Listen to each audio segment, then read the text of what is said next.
বয়ঃসন্ধিকালীনে ৩টি ঘটনা জড়িত। যখনই বড় হতে শুরু করলাম তখনই বলল বাইরে যেও না। আমার প্রথম খুব খারাপ লাগতো, আমি অনেক ভয় পেয়ে গিয়েছিলাম। বয়ঃসন্ধিকালে মনে হয় যে ইস আমি একটু সুন্দর হতে পারতাম। আমাদের পরিবারে এই বিষয়গুলো নিয়ে কিন্তু আলোচনা হয় না। তো আমরা অনেক সময় ফ্রিলি সবকিছু বলতে পারি না। বাবা মারা বলে যে ও আর আগের মতো নাই। চেঞ্জটা আর কি বলে আর কি বোঝানোর মতো না। মেয়েদের প্রতি আমাদের এক ধরনের একটা আকর্ষণ সৃষ্টি হয়। যারে দিই তারে ভালো লাগে। অনেক সাজুগুজু করতে ইচ্ছা করে। এখন চাইলেই কিন্তু মা হতে পারবে। এই ব্যাপারগুলো আমাদের বইতে আছে, এটা ঠিক। দেশে মোট জনসংখ্যার 23% হচ্ছে কিশোর কিশোরী। পরীক্ষা প্রশ্ন আসে ঠিকই, এটা শুধুমাত্র যে তথ্যটা কিশোর কিশোরীরা জানে তা তো না। আমরা সবথেকে বেশি যেখানে সময় কাটাই সেটা হচ্ছে মা বাবা। আমাদের টিচাররা জানে এই বিষয়ে ভালো জানে।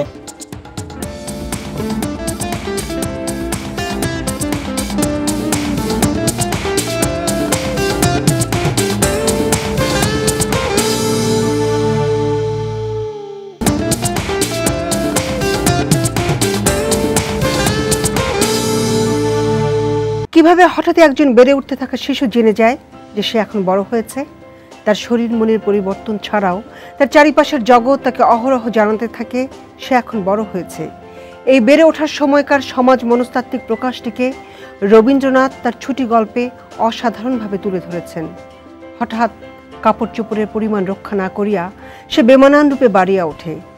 লোকে সেটা তাহার একটা কুষ্ঠি স্পর্ধা স্বরূপ জ্ঞান করে। তাহার শৈশবের লালিত্য এবং কণ্ঠস্বরে মিষ্টতা সহসা চলিয়া যায়। লোকে তাহাকে মনে মনে অপরাধ না দিয়া থাকিতে পারে না। শৈশব এবং যৌবনের অনেক দোষ মাপ করা যায়, কিন্তু এই সময় কোনো স্বাভাবিক অনিবার্য ত্রুটিও যেন অসহ্য বোধ হয়। বয়ঃসন্ধিকালীনে 3টি ঘটনা জড়িত। প্রথমটি হচ্ছে জৈবিক, দ্বিতীয়টি হচ্ছে মানসিক এবং তৃতীয়টি হচ্ছে সামাজিক। যে বয়ঃসন্ধিকালীন কিশোর কিশোরীরা সমাজকে কিভাবে দেখে, আবার সমাজ ওদেরকে কিভাবে দেখে, এ দুটো কিন্তু ভিন্ন। এই সমাজ এটাকে লেবেল করে অথবা এটাকে একটা নামকরণ করে যে একে আমরা কিভাবে দেখব। দেখার মধ্যে যে জিনিসটি আছে, সমাজ প্রথমেই বলে এরা হচ্ছে দস্যিপনা করে। ঘর থেকে মা বলে বেশি দৌড়াদৌড়ি করো না, বাইরে যেও না, তারপরে বেশি হাঁটাহাঁটি করলে সমস্যা হবে। আমার প্রথম খুব খারাপ লাগতো, খুব নার্ভাস ফিল করতাম, খুব উইক ফিল করতাম। চ্যাম্পিয়ন ছিলাম অলওয়েজ খেলাতে। তারপর আমার যখন এই পরিবর্তনটা প্রথমে এসছে আমি অনেক ভয় পেয়ে গিয়েছিলাম, এবং এমন সময় হতো যে আমি ঘরের একটা কর্নারে গিয়ে বসে থাকতাম, আল্লাহ কী হলো, মানে ব্যাপারটা কি বুঝতে পারতাম না। ছাদে যেতাম, খেলতাম, সেটাও বন্ধ হয়ে গেছে সাডেনলি। আমাদের পরিবারে এই বিষয়গুলো নিয়ে কিন্তু আলোচনা হয় না, সো আমরা কিন্তু বুঝতে পারি না এই জিনিসটার প্রভাব কতটুকু। আশেপাশের যে ফ্রেন্ডগুলোকে আমি দেখেছি তারা আসলে পরিবারের কাছে ততটা স্বাভাবিক বা ততটা ফ্রি হতে পারেনি, সে কারণে তারা লাইফে অনেক ভুল ডিসিশন নিয়েছে।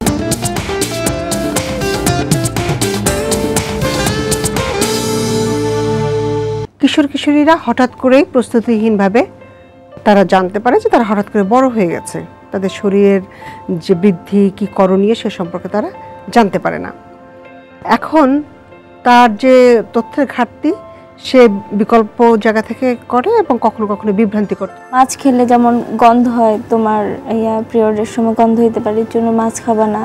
টক খেতে নিষেধ করে যে বেশি ব্লিডিং হবে। তো আমরা অনেক সময় ফ্রিলি সবকিছু বলতে পারি না। ফ্রেন্ডদের সাথে আমরা খুব ফ্রি থাকি, যে কারণে হয়তো ফ্রেন্ডদের কাছে আমি সবকিছু শেয়ার করি। প্রথম যখন ঋতুস্রাব হলো তখন আমি মাকে বললাম, মা বলল যে এ সময় নিরাপদে থাকতে হবে।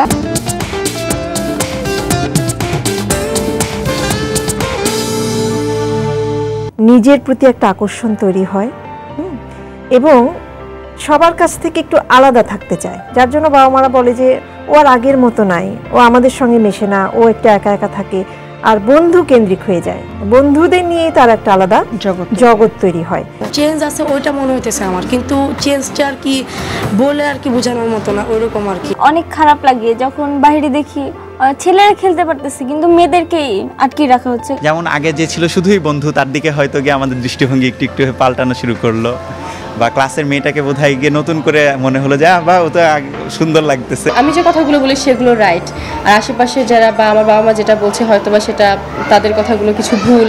আমার কারোর সাথে কথা বলতে ইচ্ছা করতো না, আবার মাঝে মাঝে মনে হতো কোন একটা কথা মনে পড়লো খুব হাসতে ইচ্ছে করতো। আর পরিবর্তনগুলো মানে কেন হচ্ছে, কিসের জন্য হচ্ছে? এই সময়টা একটা নতুন হরমোন আমাদের শরীরে নিঃসরণ হচ্ছে, যেটার কারণেই আমাদের কিন্তু এই শারীরিক মানসিক সব পরিবর্তন হচ্ছে।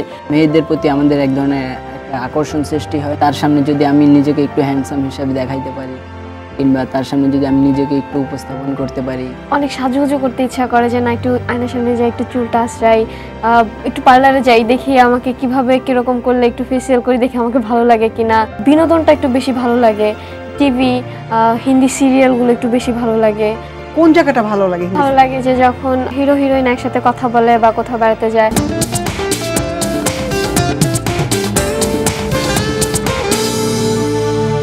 আমরা যেমন একটা মেয়ের মাসিক হলো কিংবা স্বপ্নদোষ হলো, তাকে আমি মাসিক হচ্ছে আমি বলছি যে তুমি এইভাবে করো, ওভাবে করো, ওইভাবে চলো, কিন্তু মূল যেই তথ্যটা যে তুমি এখন প্রজননক্ষম হয়েছো, তুমি এখন চাইলেই কিন্তু মা হতে পারবে, এই মূল তথ্যটা কিন্তু ছেলেটাকেও দেওয়া হচ্ছে না, মেয়েটাকেও দেওয়া হচ্ছে না।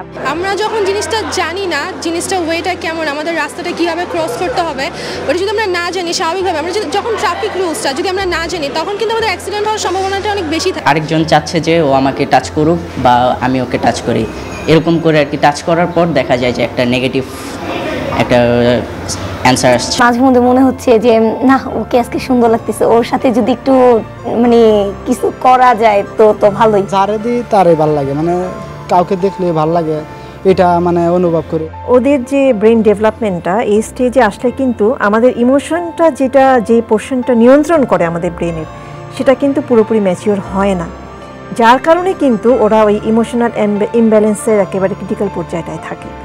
এখন এটা কিন্তু করতে হবে একেবারে ছোটবেলা থেকে, এবং প্রধান কাজ হলো বাবা মাকে বাচ্চাদের সাথে বন্ধুর মতো হতে হবে। ছোটবেলা থেকেই কিন্তু বাবা মাকে, বাচ্চারা যেন বাবা মার সাথে একেবারে ফ্রিলি সব কিছু শেয়ার করতে পারে।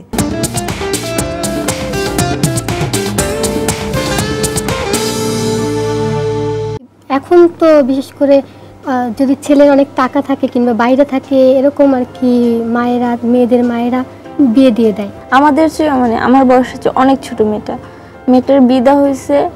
এমনি বিয়ের আগে খুব সুন্দর ছিল, বিয়ের পর একটা বাচ্চা হয়ে যাওয়ার পরে মানে তার চেহারার দিকে তাকানো যেতেছে না, এমন অবস্থা। আমাদের ক্লাসেই একজনের বিয়ে হয়ে গেছিল, এরপরে হয়েছে কি তার মানে সে যখন প্রেগনেন্ট হয়েছে তার অনেক প্রবলেম হয়েছে।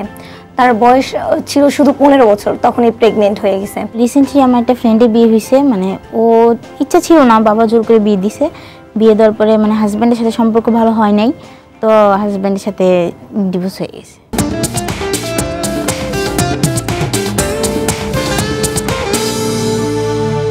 এই ব্যাপারগুলো আমাদের বইতে আছে এটা ঠিক, কিন্তু আমাদের বইয়ে ক্লাস চলাকালীন সময় কোনো স্যার অথবা কোনো ম্যাডাম এই ব্যাপারটা নিয়ে আমাদের সাথে আলোচনা করে না।